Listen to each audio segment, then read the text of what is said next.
Strength is never going to be a weakness. We train 48 out of the 52 weeks. If you have everybody on the same page for the same mission, you're probably going to crush it. Biggest thing, what I found with successful teams, is nobody's above the team. Every day we have tough decisions. If you talk about it, be about it. People think of competition as just being game day. I want every day to be competitive. Life becomes so much easier when you're willing to be coached. Correct. What are you willing to do in your free time to make all this time worth it? What advice do you have for girls wanting to be a collegiate athlete? Like, what are the things that they can do to set them up for success? First of all is...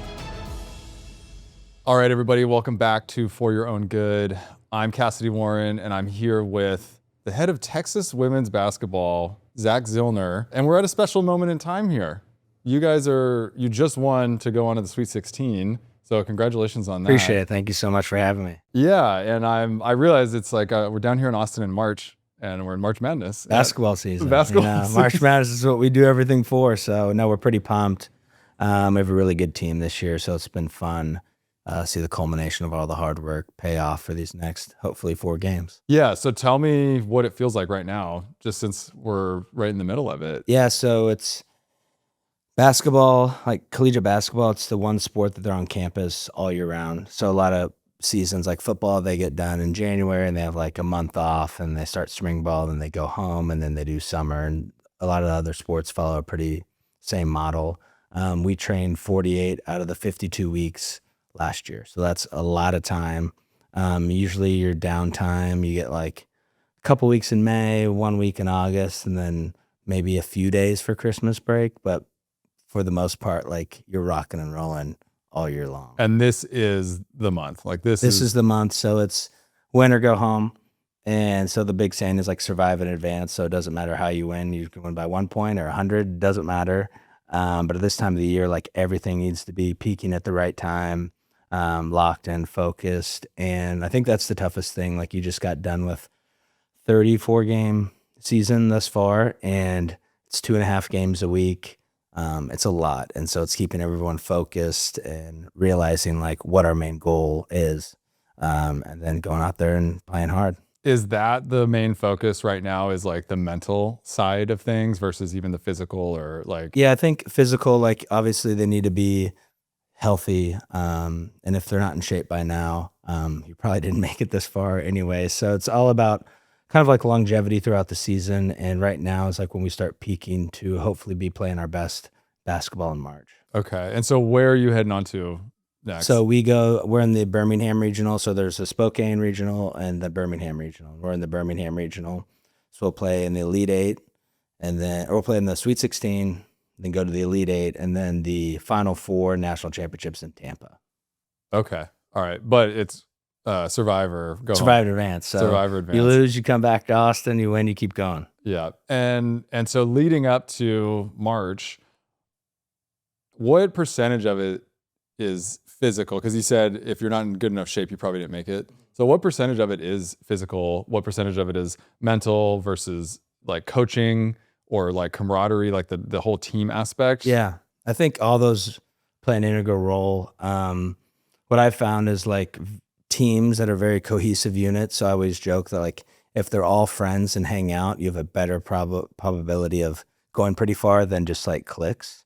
And I think the same applies for business. Like if you have everybody on the same page for the same mission, you're probably going to crush it versus silos here, silos there, silos here. And so I think, that's what we do all year is team building. Practice is team building. So I think that's the biggest thing is like playing for the person next to you.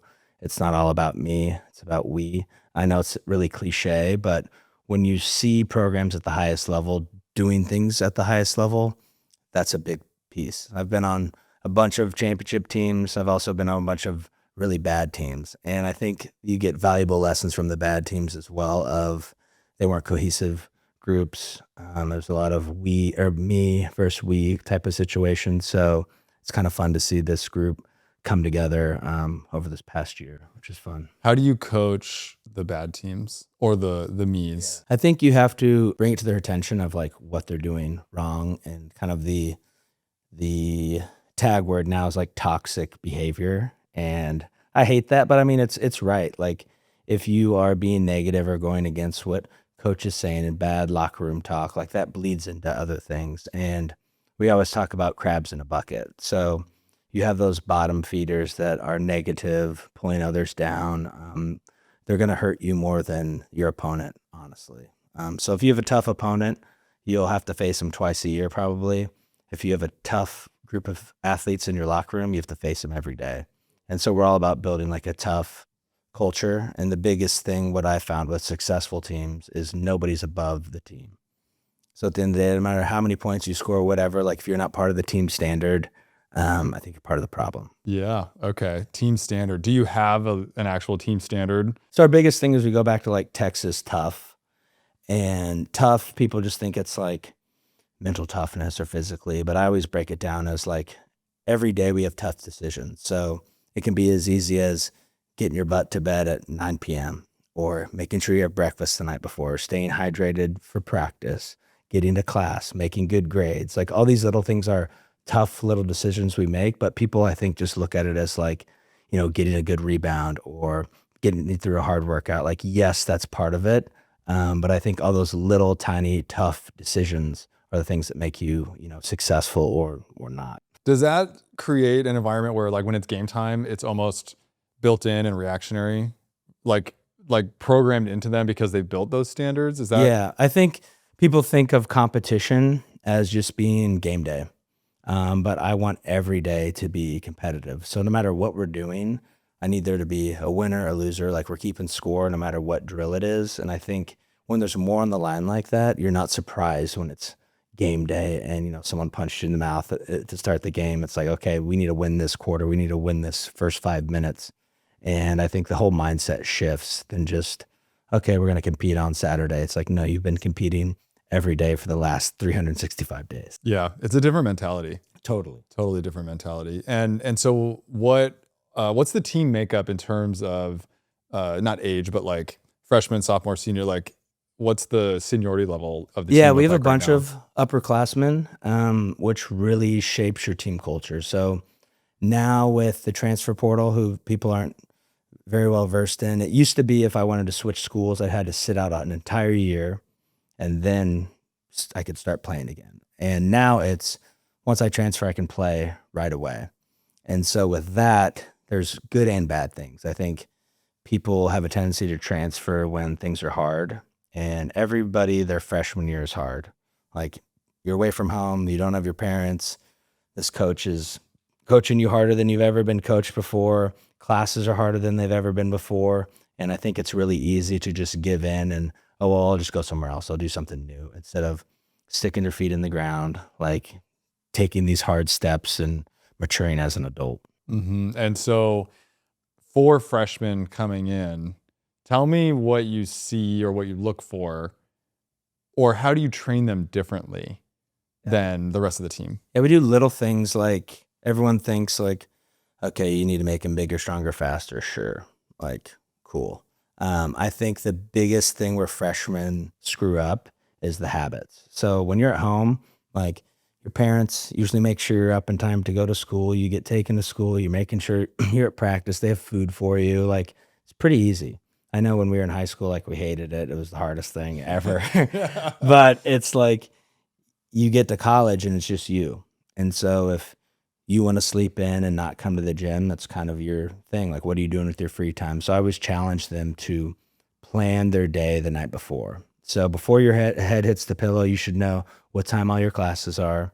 When you get meals throughout the day, do you have your water bottle with you to fill up for classes and everything? How am I going to study? All these little things the night before. So when you don't wake up in the morning, it's all hectic and trying to run out of my dorm room with 10 minutes to go and all that kind of stuff. So we try to give them habits to kind of be functioning adults. And so how many people would you say are like watching over? Oh my gosh. So we have 15 athletes on our team. Like 15 is the max roster you can have. Usually teams will carry between like 12 and 15.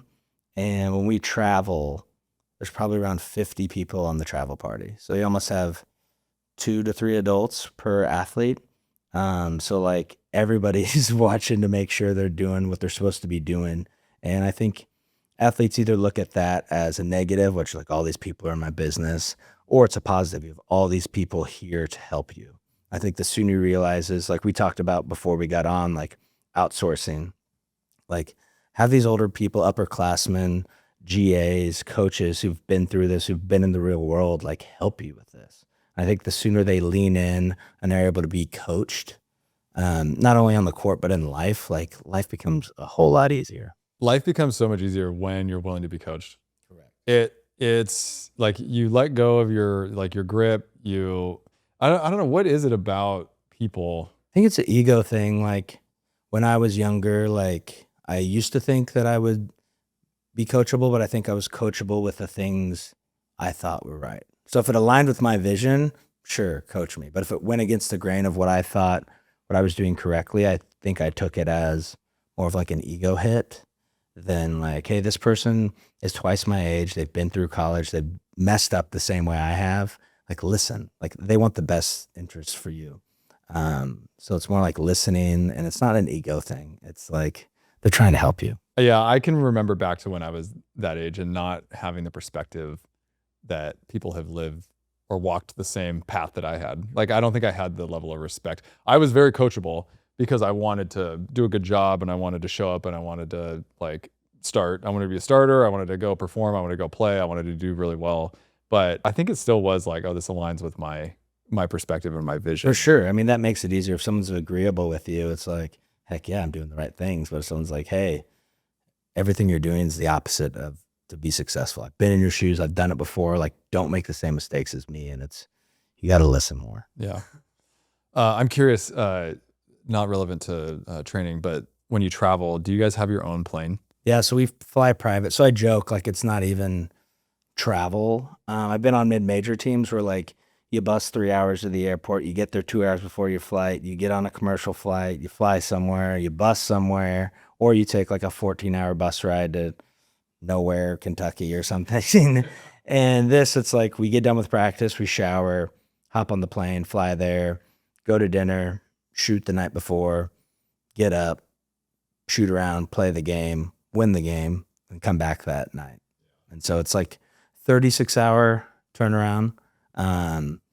So I mean, it's a totally different ball game when you're on, Southwest flights and buses and planes, trains, and automobiles. I call it time travel. I've been Yes. fortunate enough to fly on a private jet, and it feels like time travel. You get out of your car and you walk on the plane, and they check your ID, and then you're good to go. Yeah, you hang out. There's snacks. Yeah, like it's you can great. leave whenever you want. Essentially, Yes. like whenever you're ready to go. Yes. Yeah, there's no more showing up 2 hours early. No. Like no TSA. Like it's pretty incredible. And again, we were talking about outsourcing and doubling down on the thing that you're good at and not spending time and energy on other things. Like to have your team be so focused on the game and their training and everything else that they're doing instead of all that extra time and energy into all the additional travel, like it's a huge ROI for energy. Oh, I think. absolutely. Yeah. Absolutely. So this on-campus, what'd you say, 50 weeks out of the year? 48, close, probably 50. Yeah. 48. And so what does the training evolution look like throughout the year? Yeah, so we'll have a couple different periods. So like freshman, everybody they report like first or second week of June, and that's our traditional off season. And then once we get to August, they get like almost a week break, and then we go to preseason, which is basically August to our first game, which is in November, and then in season is November to April, and then April to May is like early off season. So it's like off season, preseason, season, early off season, and it's this total like cyclic in nature type thing. And then during different times of the year, we chase either performance or health. So in the summer and preseason, it's all performance. Season, it's like performance and health. And the very end of the year is performance because you're peaking for this big tournament. And then the second we get done, we're chasing health. That way, when we send them home for a couple weeks, they feel good, and then the cycle starts again. Okay, so break down what those might look like. Yeah, so off season, like in the summer and even preseason, it's like typical strength conditioning, what everyone would think about as far as like we're training 4 to 5 days a week. It's an hour to hour and a half long. It used to be in the summer, they would have 8 hours with me. And now it's flipped where they have 4 hours with me and 4 hours with the coaches. So you can actually practice in the summer. Before, you couldn't practice in the summer. So as a strength coach, you ran everything. which is there's trade-offs with both. I think it's good now because I mean you need to practice your sport to get better, but also it's tough for coaches not to go in full in-season mode when they get a ball out. It's just hard to not Yeah. train hard, Yeah. and so it's kind of educating the athletes and the other coaches of like this is the time of year we're in. This is the important thing. Like let's not lose sight of the main goal. Let's keep the main thing the main thing. So we'll go into the in-season format. In-season format, you get 20 hours. So you can use that 20 hours however you want. You could lift for 20 hours, which I wouldn't suggest, but usually what coaches will do, they'll practice for around 18 to 19, and then it's probably I get an hour a week required with me, so it's only twice a week for 30 minutes. How we set it up is I have 2 mandatory days, and then I challenge them outside of that to get some optional time on their hands. So how we do that is I give it like as like their time. So like whatever you want to work on, if you just want to come in and stretch, if you think you need to lift, if you want to do conditioning, whatever, like you can do those on your optional days. And I like to give them this autonomy of like I always tell them it's your career. So like if you want to do a really good job, that's great. That's your career. You're probably gonna have a pretty good legacy. If you want to half-ass everything, it's your career. Like at the end of the day, like if you want to have a mediocre career when you're at one of the best institutions in the world, like that's on you. And so we kind of set it up in this way of like, I'm going to let you kind of decide. I'll give you my opinions on like what we should probably work on. If you're playing a bunch, I think extra mobility and recovery work would be great. If you're not playing a bunch, you probably need to condition and lift really hard so you're not doing this next year. And so my thing with them is like, I never want to have them sit on the bench by me all the time. And so like when they're young athletes, like chances of them riding the bench are like pretty high. Yeah. Especially with our team, like we have such good players. And the goal would be freshman year, if you're not playing as much, let's work hard. So sophomore year, you're not sitting by me a whole bunch. And then junior and senior year, you're playing all the time and you're in that recovery group and all that kind of stuff. Yeah. I mean, it's the Tom Brady effect, Correct. right? Like you don't want anyone to get injured, but No. like you're preparing and you're ready to go when the time is and right. I think like I like to call it like taking ownership of your personal development. So it goes back to like your career. So like I think too many times we lose track of like we're all concerned about playing time, but it's like you need to be grateful for the opportunity that you have here. Like you work at one of the best universities in the world. The facilities we have are ridiculous. The resources you have are ridiculous. So it's your fault if you do a bad job. It's your fault if you do a good job. So like let's make the most of these 4 years. I don't want them to wake up as a 35-year-old watching the tournament and be like, dang, I wish I would have got in the gym a little bit more. I wish I would have taken nutrition seriously or tried harder in the weight room. Like that's my worst fear. That would keep me up at night. Oh, it would me too. Yeah, especially with at the level that you're at and the institution, like you said. So what are some of these other differences? Because you said you worked for some bad teams, you had to bust around, and I think reading your bio, you really grew into this role. Like, and so what are some of the differences that you see at Texas compared to maybe some of the other places that you came from that like differentiate from everyone else? Obviously everyone sees Texas and they see like the resources. And yeah, like we have great resources here, like most big schools do. I think we do a great job of putting athletics at the forefront and just touring around different schools and being other places. Like most colleges, they're good at maybe 1 or 2 sports. So it's like their football team's really good. Women's golf's good and everyone else is like mediocre or bad. In Texas, it's unlike anywhere I've ever been. Like last year out of our 19 sports, 10 were competing for a national championship. So they either got first or second, which is insane. Insane. And we got 5th last year and that put us like towards the bottom, which is insane. You finish 5th, like that's a really good year. But the standard at Texas is like you need to be a top 10 program or, figure it out. And I love the pressure. Like some people, I think they'll come and be like, God, I would hate that. Like, blah, blah, blah. But I love it. I feel like something matters there. So it's cool. Like you're in these head coaches meetings or athletic department meetings and you look to your left and right and you're like, that's a national champion. That's a national championship. That's a Olympic gold medalist. Like that's crazy. Yeah. And I think I really didn't understand it till I was in it. And then I'm like, okay, everybody here, like it's cool. Every athlete is literally trying to win a national championship. And it's not a lot of teams will say like, okay, we're going to win a national championship. And it's like, how many of you guys actually believe that? And like, oh, well, I don't know. The stars align. It's like BS. Maybe someday. Yeah. And here it's like every athlete is kind of on that same page of like, we don't want to be the team that doesn't finish in the top 10. Yeah. Yeah. And I think that's true of any endeavor that people take on. And this is what I say is get into rooms where your dreams are other people's realities, right? Because they've done it and they've done the things that are required and they have the mindset mentality that are required to go do this extraordinary thing that you're trying to do. And those rooms exist, right? How many colleges are there in the entire country that have a basketball team? Like 360, there's a bunch. Yeah. Yeah, exactly. Yeah. But there's the ones that always rise to the top. Correct. Because they attract the talent and there's people that are in there that are doing the things that are required and they hold the standard that's required to be able to do that. And then the belief, right? So there's 100% clarity, 100% belief, 100% of the time at programs like this. Now, I'm not in it, right? But, yeah. you know. You get the gist. Yeah, exactly. But I want people to hear that. I want people to know that, right? And business and real estate, it's all related to, you know, athletes, athleticism, performance, training, like all the metaphors are there for like creating whatever it is that you want to create. So what did that mean to you? Like, was this a big goal of yours to like go work at Texas? Yeah. Like my goal was like to be like now it's a Power 4. So it used to be Power 5, but now there's only 4 big conferences. So like I guess be a Power 5 strength coach. And I wanted to be at like people legit competing for a national championship. And I was lucky enough when I interned at my alma mater, University of Kansas, at the men's basketball program there is like insanely good at basketball. Like it is the lifeblood of that university. And just being around these Hall of Fame coaches, NBA prospect athletes, like you see the difference of the time and effort and the standard they put in. Like we always say, like the standard is the standard.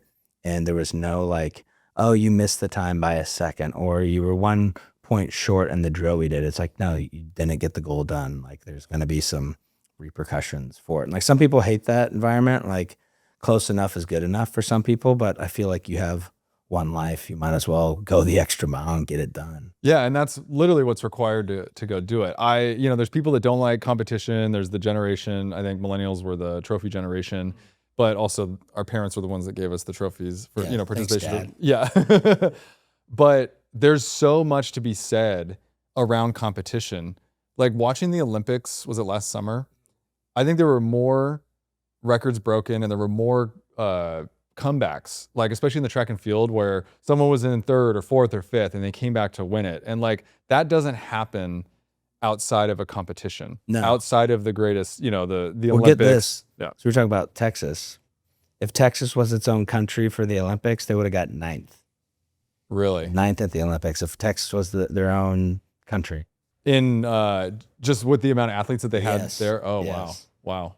That's incredible. It's crazy. But yeah, there's something to be said about setting those standards and like, yeah, close enough is great, but like go figure out how to break world records. Go figure out how to win. My thing is like every team around the country is putting in the same amount of practice hours you are. Like they can't go more than 20 hours a week.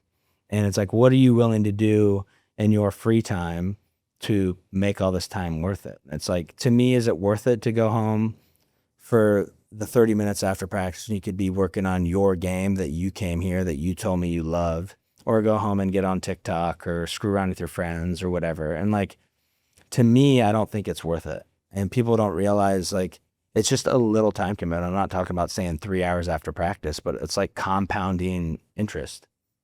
Like you just do a little bit every day and you are leagues ahead of everybody else by the time you're done with it. That's right. It shows. That's right. A half an hour every day is an extra 180 hours. Yeah. And people always say, it's like, look at your screen time or look at other things you're doing. And it's like, do you want to be the team that the confetti's coming down on? Or do you want to be the team crying in your locker room? And that's the 30 minutes. Yeah.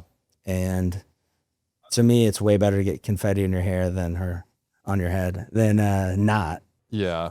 I like to think when I'm faced with those decisions, or if I'm realizing I'm scrolling too much or whatever, I like to think of my future self and what would my future self do in this situation. And I think for your athletes, visualizing are they going to get confetti or they're going to be crying in the locker room? For me, that'd be a huge motivator. What's tough, like we're fully functioning adults, I guess, and we still get sucked into those same traps. I'm not saying like I'm the hardo that's like, I look at my phone once a day and I'm dialed in, but like there are days where I'm like, dude, you spent the whole day looking at your phone. Like there's a bunch of these other tasks you could have done. And then we try to talk about goals and actions. So like, it's fine. Like, we'll sit down with all these athletes. They want to be an All-American. I'll be like, I've been lucky enough to coach quite a few All-Americans. I'm like, okay, this is what they did. They prioritized their sleep, recovery, and made it to class, shot extra that 30 minutes, watched film. And then they're like, yeah, I want to do that. I want to be an All-American. Then I notice a couple weeks go by, they're the first one out of the gym, or they're not watching film with coach. It's like, oh, hey, let's change your goal. You don't want to be an All-American. Oh, Let's be an all-conference player. Like, that's really good. But like, don't say you want to be an All-American. Don't do any actions in order to do it. And it's kind of like with us, like you want to make a certain amount of dollars or have this many clients or whatever. And it's like, if you're not willing to do the actions in order to get to that spot, like change your goal. You don't want to make $1 million. Maybe you want to make 500 or 200 or 100 or whatever your goal is. So if your actions and goals aren't aligning, like one has to change. because the actions are required to get the result. Correct. The actions are required to get the result. And then the standards that you set for yourself are what dictate the actions that you need to do to get the result that you desire. Now, there's all sorts of variability and For sure. talent and all that, but Yeah. but ultimately, the people that got to be the best did what was required of them to be the best. I think Kobe is an excellent example. Michael Jordan, love them or hate them, these people, but they did what was required and well above and beyond what others are willing. All our willing kids to do. love Kobe, so it's my favorite analogy. I'm like, you guys remember that story of Kobe like always leaving practice early? And I was like, what? I'm like, exactly. Exactly. Like you have the blueprint right there. And so, I know, Kobe passed away a couple years ago and everyone, Mamba mentality. And we had a bunch of kids who were like Kobe fans. And it's like the best way you can pay homage to Kobe is like, if you talk about it, be about it. And like, don't wear shoes, don't have the tattoo on you if you're not really about that. Because it's kind of a disgrace to that whole legacy. Like as harsh as that is, like if you really want to embody and say he's your favorite player, like do it. He gave you the blueprint. Like do it. So why do people start changing their actions after a couple weeks? I think it's hard. Like it's a lot easier to, and that's the team thing we talked about. Like if majority of your teammates who you're friends with leave, you're probably gonna go leave. But if your group is like committed to, hey, we want to win a national championship, let's stay 30 minutes as a team and get these extra shots up, get these extra film sessions in. Let's do it as a team. And I think if you can, I love the beauty of peer pressure. Like it's really hard to be if 14 people are staying after and you're the one person leaving, kind of looks bad. Looks real bad. Yeah. And once again, crabs in a bucket. If you can lure some kids away and not do that, like it's going to hurt your team. Mm-hmm. Yeah, positive peer pressure is I love a good it. thing. I love it. Yeah. Now the culture's got to be there and For and all sure. that, but, For sure. And so where's the focus on mental health, right? Because we're talking about competition, we're talking about showing up, we're talking about doing all the things that you need to do, the extra hours. Like a lot of people might be listening to this and being like, oh, well, when do they get time to themselves? And there's a mental health epidemic and all that. So where do you focus and how do you help with the mental health side of things? We actually do this a ton because a lot of, people throughout the year, you're going to have highs and lows. And what helped me is when like I get in these ruts or whatever, my mom actually helped me with this, was everyone, we talk about like gratitude journaling or gratitude list. And what I challenge them to do is write 10 things that are great about your situation right now. And they hate doing that. You know what I mean? Because it brings everything to the forefront. And write them all down. I make them read them out loud. And I'm like, read these for a week. And then let's see if you still want to be here and do all this stuff. And I think when we do the same stuff over and over, like we kind of get jaded to all the cool things that we're exposed to. And I think when we bring it full circle, like if I was an athlete, it's like I'm at one of the top schools for my sport. I get paid now to play the thing I love. I'm living out my dream. I get great facilities, great travel. I have a group of great friends. I get the top professors in the nation. Like my family supports me. Like, what's so bad about that? And then we'll go a step further. I've usually players lose confidence. And we try to talk about earned confidence. So if you don't have any confidence, you need to do hard things and get through it. And then you're going to stack more wins in your column of like, hey, this thing was hard. I didn't want to do it. I did it anyways.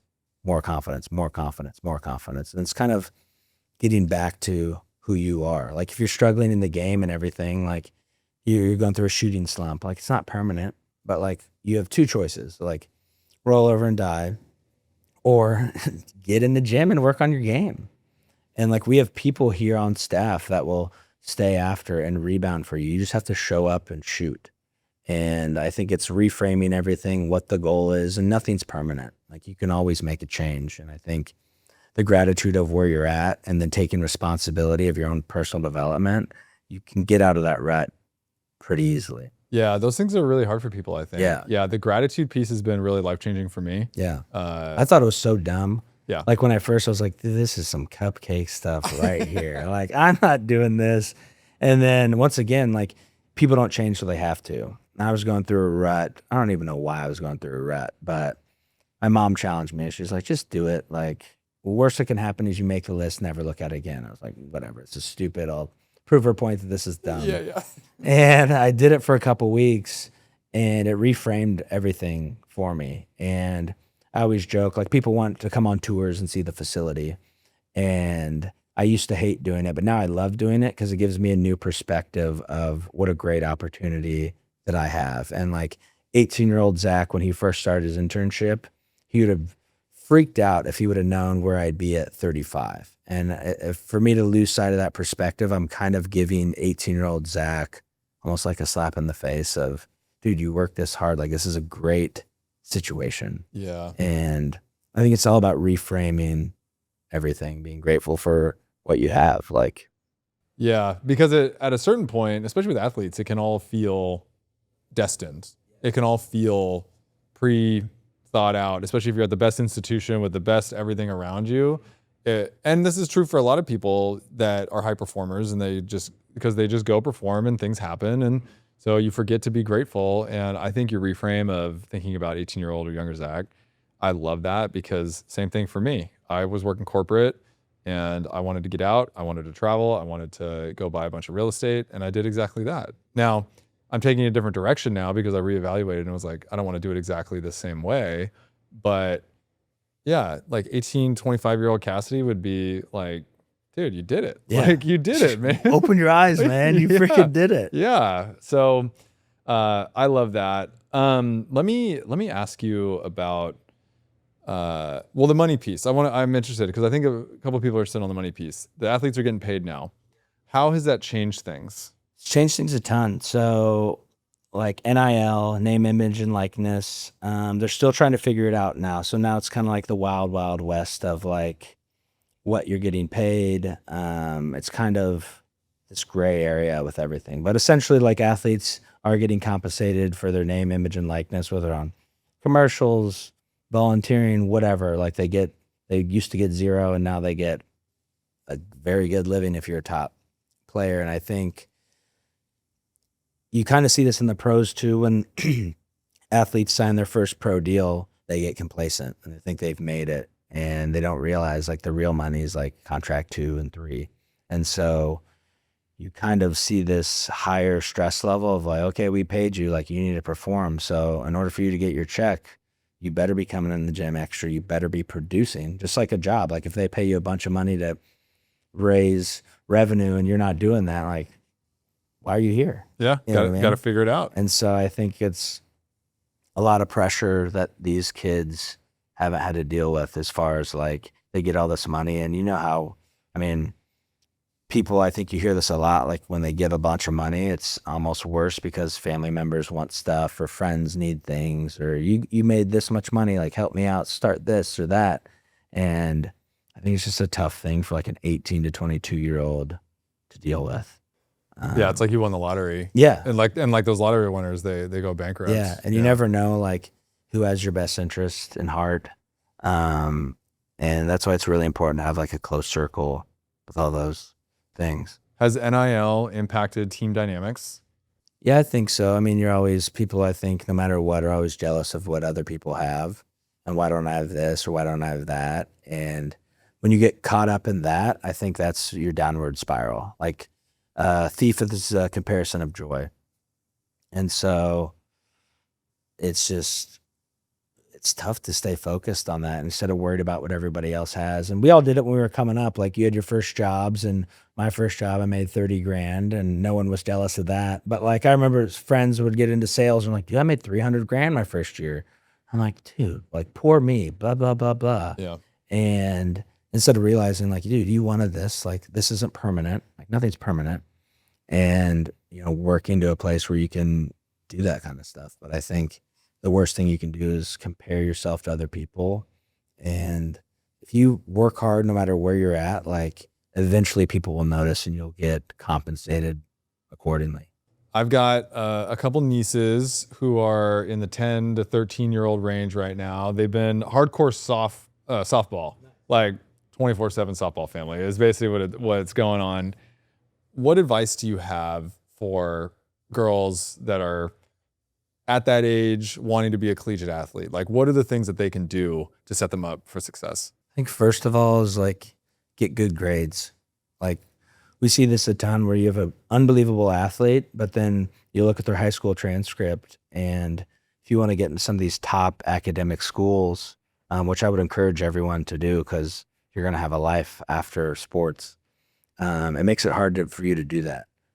So I think focusing on your academics, and I know that's boring. People want the running faster and jumping higher, but like that's not going to pay the bills when you're our age. Yep. So I think like get your academics down and then get used to the time commitment as far as like, once again, like working on your game outside of the required practices. And I think if it's something that you're in love with, that working outside of practice isn't a chore, I think that's a sign that like you should pursue that. And then if time commitment outside of your normal obligation is like a pain, like you don't want to go hit in the cages or play catch or whatever, then it's like maybe you don't really want to be a softball player at that high of level. Like you can go to D2, NAI, whatever, and it's not, the time commitment's not as much. But if you struggle doing that, like for basketball players, if you struggle shooting hoops on your own, probably not going to make it that far. And so I try to challenge like high school kids to, put in that extra time that we talk about, just because when you get to college, like it's going to be expected. Yeah. Yeah, absolutely. I've seen you mention that you've transitioned from hour-long workouts to 20 to 30-minute pre-practice lifts. Yeah. So what has changed in your philosophy of training? So this is a funny story. So when I was at Kansas, my mentor, Andrea Hootie, she's like the best basketball strength coach in the world. Like she has 10 national championships, a million conference championships. Like she has 80 players in the NBA. Like she knows what she's doing. And when we were at Kansas, we did the traditional like lift 3 times a week in season for an hour, and the guys hated it. And she was very much like numbers person, like whatever we're doing training wise, like it needs to have a positive effect on the court. And so we had the exercise science lab basically in there tracking all of our stuff to make sure if it's actually translating to the game and we're not just, getting stronger and looking cool. And the guys were always complaining. She's like, let's try this. We'll lift for 20 minutes every day. We'll keep their attention spans. We'll test everything. And then we'll show them like, hey, doesn't work this way. We'll go back to the 3 hours. And we did it like that, the short 20 to 30 minute training sessions, and all the guys got better. And we're just like, what the heck is going on here? And she's like, you know what? This is what we're going to do from now on. And I think it's a lot easier for these athletes. Like basketball, like lifting's a part of the sport, but it's not like a part of the culture like football is. Like when you sign up to play college football, you're lifting. Like that's just part of the deal. You've done it since you were 10 years old. Like basketball, it's a little bit nuanced, I guess. And so these guys, like, it'd come in, it's like, okay, we have 20 minutes. I need you to lock in for 20 minutes. We're going to have our warm up, and then you're going to have your main exercise. You're going to do that, take you about 10 minutes to do it. And then we're going to go straight to practice. So you concentrate for 20 minutes and, oh yeah, I got you for sure. And so we would do that, and it ended up being a better warm up. The guys felt better. The cool thing about everyday training is we're all going to have off days. Like I'm not going to ignore the fact some days you might be sick, not feeling it, whatever. If there's 7 lifts a week and you miss one of them, It's a whole lot different than 3 lifts and you miss one of them. And so it's kind of a way for us to monitor them throughout the week, keep our, tabs on them to make sure we're going in the direction we want to go. And so that was eye-opening to me. And a lot of these coaches, like when I go to new schools, like everyday lifting, like, oh my God. And it's like, it's not everyday knockdown, drag out fight. Like sometimes it's going to be strength, sure, power, speed, recovery, and you can mesh that in throughout the games and everything like that. But it works better. Like I always joke that next time you train, like set your stopwatch, and at the moment you feel the best during your lifting session, stop it. And I guarantee you to be that 20 to 30 minute mark. Interesting. So oftentimes we'd have athletes, it'd feel really good. We get to that 30-minute spot. It's like, it's time to leave. Like, no, I still want to work out. And like, no, you feel your best. Let's go to practice and move the needle where it matters. Yeah. And this is specific to athlete training, right? Yeah. If someone's trying to build muscle, you might have a different program, Correct. right? Yeah, 3 to 5 lifts a week or whatever that might be.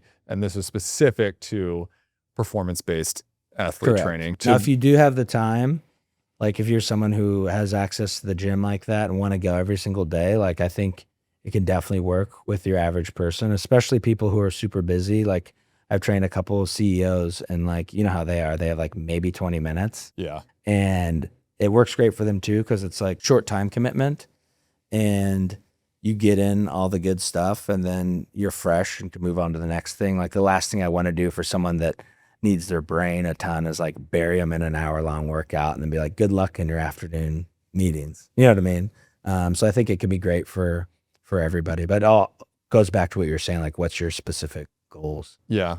I'm in a cut right now. Surprisingly, this is the strongest and biggest that I've actually been. Yeah, I'm at 11%. I've got another couple percent to go. Nice. And then I'm going to turn around and I'm going to basically spend the next 3 to 5 years trying to actually build. I've always been small. Like I've always been softer and smaller. Even I played football in high school. That was the biggest I was. Yeah. Ate a ton of burritos for It's usually the high school diet. Yeah. I ate so many burritos. Chipotle works. Yeah, and I gained like 30 pounds that summer. I got really big and strong that summer, and then ever since then, I've just went back down to like 160, depending on what I was doing. And so I was like totally delusional at how strong I thought I was. Once I got back into the gym, and I'm doing 5 days a week, basically a little bit of cardio before and after, and then it's anywhere from 40 to 60 minutes depending on the day of lifting, and it's been absolutely incredible. Like seeing the transformation and building the confidence in myself to go do hard things, the consistency.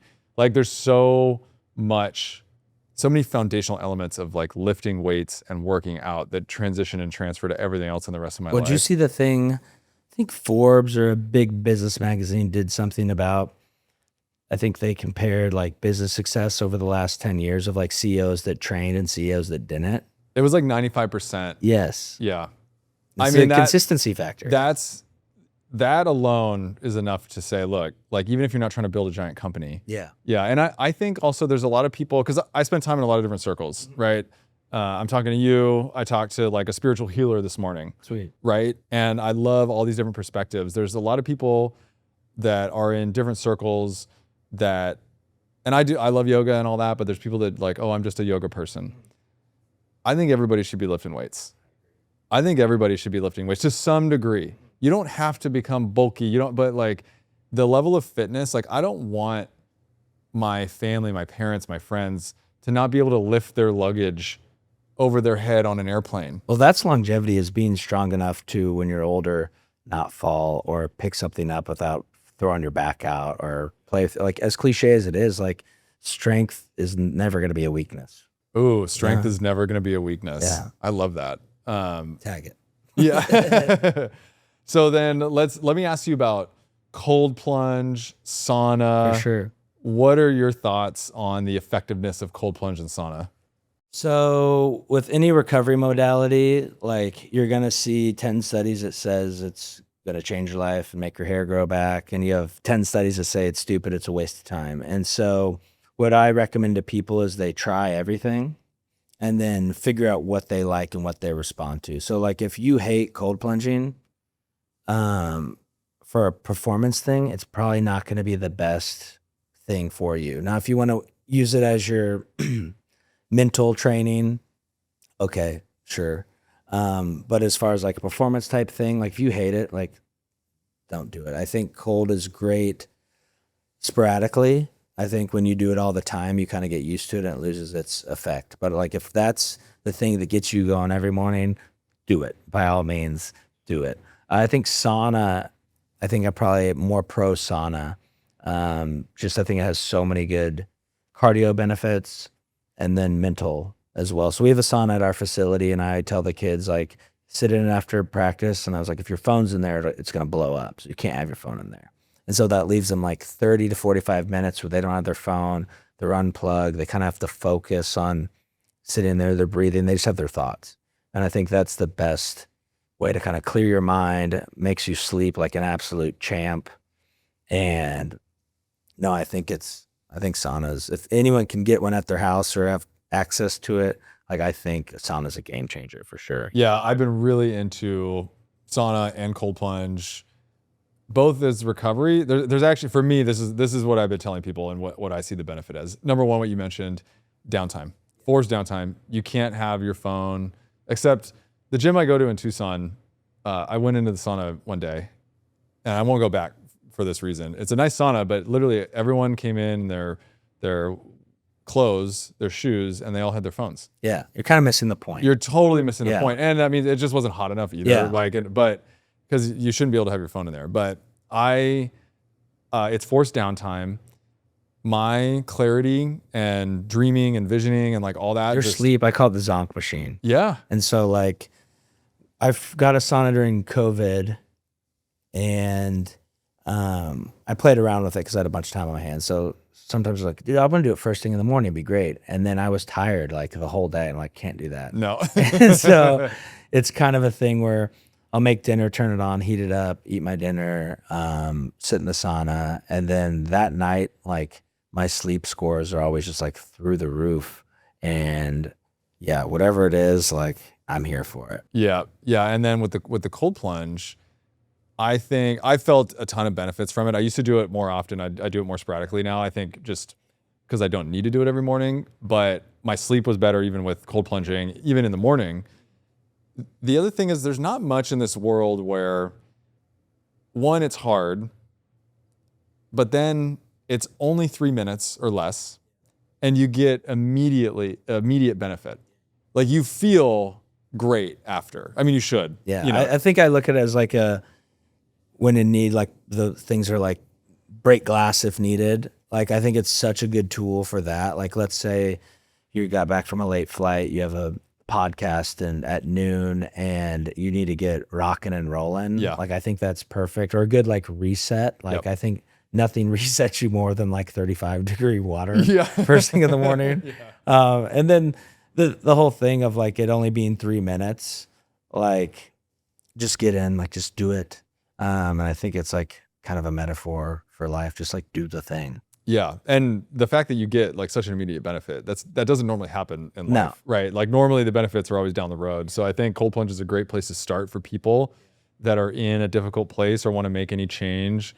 Like I think actually doing cold plunge for a little while is a really great place to start to build your confidence. You get the immediate Earn dopamine confidence. feedback. Yes. Yeah, Yes. exactly. Like it actually really helped me to continue to just keep working out, keep doing the things that I needed to do. And I was sleeping way better.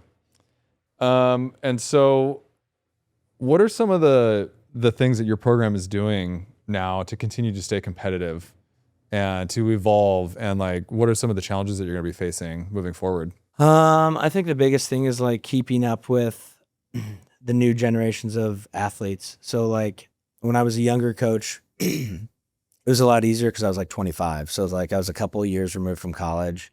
I probably listen to the same music, dress the same, listen to the same pop culture, whatever. And now the older I get, it's like, how do I keep drawing connections with these athletes? And they're different than the people my age as far as like different stressors they have in their life, what's important to them, all these other factors that I'm trying to learn more about of like, at the end of the day, my job is to get people to do things they don't want to do. And so how can I connect with this 18 to 22-year-old to have them realize it is important to get to bed. It is important to train. It is important to go to like all these little things. It's like, how can I be that person to help them move the needle? And I think that takes a lot of listening, especially with this new generation. Like everyone wants to be heard or seen, which you can agree or disagree with, but that's part of the thing. And so it's like, how can I be more of a listening figure, and then at the end of the day help them get to where they want to go? So it might be some tough conversations or anything like that, but yeah, I'm trying to learn the mental side a ton, and then obviously staying up to date on sports performance. At the end of the day, like that is my job, but I think mental and physical, like it's one big thing. So staying up to date with that kind of stuff, and yeah, just continually trying to get that 1%. And so what are the things that you see coming that are going to be different or new Yeah, I that think sports tech wise, load monitoring is like a huge thing. So everyone sees it in the NBA of like this player can only play 20 minutes tonight or 40 minutes tomorrow or whatever. And load management, all it basically is periodization. And so like with lifting, like you have like a couple months where you lift heavy and then you'll go lighter for more reps. And then for the average person, like you just recycle that over and over. Strength phase, hypertrophy phase, some conditioning, you're good. And it's essentially what we're doing throughout the season and the year of how can we periodize strength conditioning, nutrition, and then practice. And so there's days where it's high demand on the court. And so how we do things is we do high demand on the court, and that same day it's high demand in the weight room. And so the old school of thought used to be if it's a hard day on the court, it should be an easy day in the weight room. If it's an easy day in the court, it should be a hard day in the weight room. But what that gives you is just medium all the time. And so what we try to do is stack stressors. So I'll give you an example for the week. So on a Monday, we just got off an off day. It's going to be a moderate day on the court, moderate day in the weight room. Tuesday is going to be our high day. So it's going to be tons of volume on the court, tons of volume in the weight room. And we're going to have a low day on Wednesday, and it's going to start back again, moderate, high, low. And the thing, what we've found is you don't want more than 2 hard days in a row. And so once you get to that point, your risk of injury goes through the roof, and then your ability to what you can get done kind of diminishes because you're in a fatigued state. So what we try to do is set up the weeks where we have no more than 2 hard days back to back. And then when we come off like a 2-day break or a long extended break, to not come back and hammer them. So usually back in the day, like when we played, if you had Christmas break, first day back, like they're going to hammer you. Yeah. And then what that does is that just digs you in such a deep hole that it's hard to recover from. So it's like more of these moderate type days are a lot. So how do you balance skill building with conditioning? So what I try to do is, we've all done this before, like got in really good shape outside of basketball, then you play a game of pickup and you're aghast. And so what we do in the summer is I work on more of like power and speed development, and we'll do some like aerobic conditioning work, but I make a deal with them of like, we can play hard pickup, and that way you'll get basketball taken care of and you'll get in basketball shape, or we can run traditional down and backs and all these fun things that you guys hate. Yeah, liners. Yeah. And so it's like, my goal is to get you in shape for practice. And so we can do it your way of playing hard pickup, which we should do. Or if you're going to jack around doing that, we're going to run. So it's like you pick the poison. Okay. Yeah. Yeah, I love that. And you've coached all women your whole career? Or? No, so I've been men's and women's the majority of my career.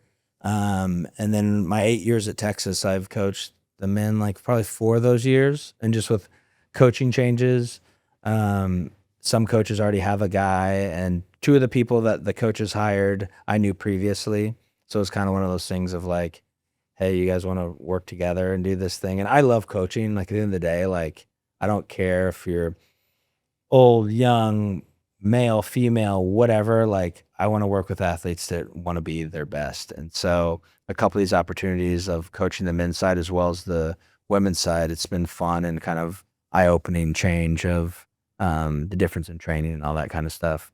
And so what are some of the biggest differences, or do you approach women athletes different than men? Every athlete, for the most part, I think wants to win, and they want a coach that can get them results. So like when we're younger, we want to be all likable, and like I want everyone to like me and all this stuff. But at the end of the day, like these athletes don't care. They want results. Like it's cool. Like if they're cool, you think you're cool or whatever, sure. But like if you can't get them results, you're just gonna be their friend and they're gonna go somewhere else to get those results. So I think, you know, at the end of the day, if you're really good at your job and can connect with these athletes, it doesn't matter, male, female, whatever. I've worked with plenty of female athletes that are tougher than any guy I've ever trained. I've worked with plenty of guys that are way more emotional than any females I've trained. So it's kind of a mixed bag of what you get. Yeah, I think high performers want great leaders, and they can sniff you out real quick. Yes. If you're not one of those. You don't know what you're talking about, especially this generation where like information is so readily available. They always joke around that I set up shop like a teacher. And so I have a big whiteboard and I explain, here's why we're lifting strength today. Here's why we're picking these exercises. Here's why they apply to you. And I think this smarter student athlete now really resonates with that as far as, okay, there's some thought behind this. This isn't just some like cut and paste workout he did 4 years ago. It's like we're constantly evolving. And they take notes of it too, of like, I know I'm doing a good job when the upperclassmen are telling the younger classmen, like, here's why we're doing this. Here's how he wants it done for this. I'm like, oh, nice. I got 10 other coaches. That's right. Yeah, exactly. Yeah, that's great. Exactly. I think that shows a lot of sign of success. So for sure. That's great. I wanted to ask on, because you have the Coach 'em Up podcast. Yes. Where it looks like a lot of fun. You guys have fun conversations, but you also talk a lot about this stuff too and bring guests on. Your episode with Dr. Mike. Yes. Tell me about the workout and then just meeting and being with Mike, Dr. Mike. So Dr. Mike, if any of you guys are on YouTube a lot, even if you don't like fitness, his big bald head usually pops up somewhere. And my buddy Tim and I, who's the founder and co-host with me on the Coach 'em Up podcast, he approached me. We just finished a year. And so he approached me this time last year. He's like, I'm going to bring this podcast back. I tried during COVID, didn't work. I want you to be my first guest. He's like, I got a studio, all this stuff. I was like, sweet. I'd love to do that. Like, Tim's a great guy. And then right before we started, he was like, actually, you want to be the co-host with me? And I was like, no, like, I don't want, I'm making every excuse in the world. And Tim's a great salesman. He's like, tell you what, let's do it for 3 months. If you don't like it, no worries. We'll just say you're busy doing your real job and not a big deal. I'm like, okay. I was like, I'll give it 3 months. This is out of my comfort zone. I tell these athletes all the time, get outside of your comfort zone. I was like, I'm going to do it. And my biggest concern was like, okay, once we exhaust our friends that are coaches, like who the hell is going to want to come on this? Yeah. And Tim is great about getting everybody, booking everybody. I essentially just have to show up and make sure my head's shiny enough for the cameras. And he texted me one day and he's like, Dr. Mike. And I was like, yeah, that'd be cool. But like, we're ways away from that. And he's like, no, he hit me up. They want to film at the gym I'm working at. And I just shot my shot and was like, well, if you want to film here, how about you come on our podcast? And he was all for it. And I was like, holy shit. Like our first big time person. I'm like, okay, sweet. And so we did our first podcast together. Mike is insane. The dude can talk forever. Wild humor, all that kind of stuff. And after the episode, we talked, and he's like, guys, I really like it. Like, you guys are doing, and I'm like, he's just blowing smoke up our ass. Like, we'll probably never see Dr. Mike again. And then a month later, he hit up Tim and was like, I'm going to be back in Austin. Let's do another episode. And then we have a series called Train 'em Up. Basically, coaches that are in town will have them put us through a workout, or they'll teach us about speed development or hypertrophy or whatever thing is their niche. And Mike's like, I want to put you guys through a strength conditioning workout. I'm like, sweet, that'd be awesome. And then he's like, do you guys want to do strength conditioning or like a hypertrophy bodybuilding thing? And I'm like, well, that's his wheelhouse. I was like, let's do that. And I was like, I knew this is going to suck. Oh, no. Yeah. And so he's like, we're just going to do 2 exercises. That's fine. I'm like, all right. And I'm like, okay, I haven't been really training. Like, I always joke, like in your mid-20s is like your peak training. At least for me, like I was a psycho, savage, just train my tail off. And now it's more of like, I'm busier, maybe hit 30 minutes here, an hour there, whatever. Like make sure to get it in, but definitely not as zoned in as a 25-year-old who has nothing to do but train. Yeah. And I'm like, oh God, I hope I don't look stupid in front of these cameras. And we start out with just some like stiff-legged RDLs. He like coaches us up through them. And he's like, all right, we're going to go into the hack squat next. So I'm like, dude, I know exactly what he's going to do. He's going to do like rest pause, which basically means, you'll do a set to basically exhaustion. You'll rest for like 10 seconds, do another set, rest, do another set. And he did all these different variations of like partial range of motion stuff, longer tempo stuff, pausing in the bottom of the squat, and all this stuff. And keep in mind, I haven't trained my butt off like that in forever. And yeah, we did just 3 sets of that, like long extended sets. And I haven't felt like that in probably a decade. But like I was sore. Like people always ask, like, how sore were you the next day? I was sore for a week, like just walking, all that kind of stuff. Like the comments on YouTube comments are so funny. Like, this is so stupid. Why would you do that? And it's like, dude, if you're in this space, like you like that kind of stuff. And so for me, it's like, I'm not training to do anything. Like it was fun. And yeah, I think it's one of those things, like just push yourself hard. It could be once every year or whatever. Like push yourself hard. I usually recommend doing something hard like once a week. And just kind of letting yourself know like you still got it. And that was a blast. Like Tim was puking. It's on YouTube if anyone wants to check it out. But no, I had it. To me, that's fun. Dr. Mike is hilarious. Yes. And he's super smart. Super smart. Like he's so knowledgeable. He's also so sarcastic, and he's just like a character. Yeah, this big, beefy bodybuilding guy, very opinionated, but also has the knowledge to back it up. Yeah. Off camera, he was like the nicest, sincerest guy around. And I think that's the biggest thing I've learned with these podcasts is like we had like Dan Martell on, Dr. Mike. Dan Martell's my coach. No way. Yeah. Shout out to Dan. Yeah. Shout out to Dan. Yeah. So he was on, and he was like in a middle of this big tour of podcasts, and our name got recommended, and he came on. And you never know with these big busy guys, they're like, okay, he wants his clips, he's gonna leave. And he stayed after and like actually had like a conversation with us, like off camera, everything. We're like wanting to know what we were about, how he could help, and all these things. It's very genuine. That's Dan. And it's so cool to see. Dan is one of the most legit people in the world. Like, so for me, it's helped reframe. Like, you'll get emails or questions from people, and sometimes you're like, I don't really want to answer this thing. And I'm like, if these guys who have way more going on than me are willing to sit and answer a question from a dumb little strength coach like me, like I can answer an email, I can respond to a DM, I can go out to coffee with a young coach. Like it's cool. It's one of the things that has surprised me the most about being around Dan, and I've got some other folks that I am coached by, mentored by. That's a common trait from a lot of the greats. I think they see it. Like if you're like a half-assed person, they'll see that and probably not help you. But if they see like you're hungry, you want it, like you're doing all these other things, you just need that extra piece of advice or wisdom or maybe a kick in the rear to get going. Like I think he probably sees a little bit of you in him. And I thought that's been the coolest part about the podcast, of like these people who I thought would never respond to a text or a DM or whatever, like literally telling me like, great game the other night, or like, do you need help with this or that? And like, that's so cool. Yeah, it's one of the main reasons that I started this podcast, and I'm doing it the way that I'm doing, where I'm traveling around, is because of Dan and what he did on his book tour. And actually, I got to fly with him down to Austin. I don't think it was the time that he was on your podcast. It was when he was on Chris Williams' podcast. Yeah, we flew on his jet down to Austin. We went to Dallas, and I got to like spend a lot of time with Dan on the plane, watching him operate, seeing how he is, and I've been able to connect with him quite a bit. And obviously, like I said, he's my coach, but he's taught me a lot about just going all in, not worrying about what other people think of you, just doing the thing that you want to do. Like obviously create a business, make a lot of money, but like be a really good human and like take time for other people. Well, to your point, like don't care about what other people think. And like I'm new in the space as far as like strength and conditioning. The whole thing is usually just keep to yourself, stay in your weight room, do your job. No one should know you exist.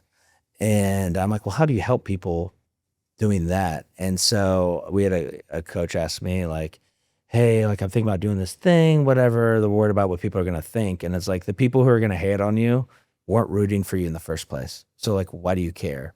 And when I realized that, I was like, oh yeah, do what you want to do. Like the people that resonate with you, there's probably more people that resonate with you that don't. And so it's like, go for it. Yeah. And Dan's also the one that taught me it's selfish to stay small and stick to yourself.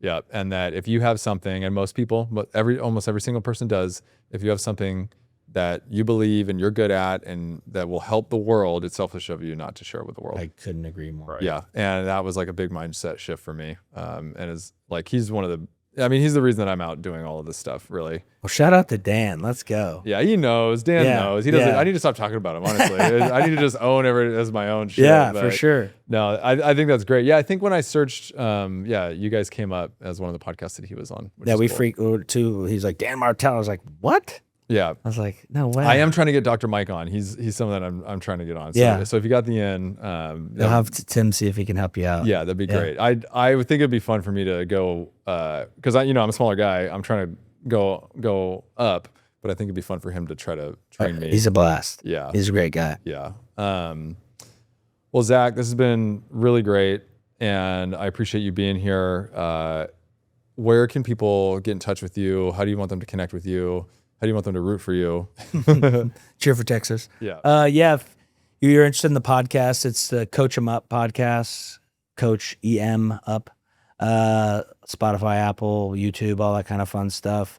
Instagram and all my socials, TikTok, Twitter, at ZACK_ZILLNER. And I'm pretty good with answering DMs, all that kind of stuff. If you want to send me a question and you don't want an immediate response, you can find my email. I'm really bad with email, so I would recommend DMing me on Instagram and whatnot. But yeah, follow the podcast. We got some really cool guests on, and yeah. That I appreciate it, man. As always, everybody out there, appreciate you, love you. This has been For Your Own Good. Peace.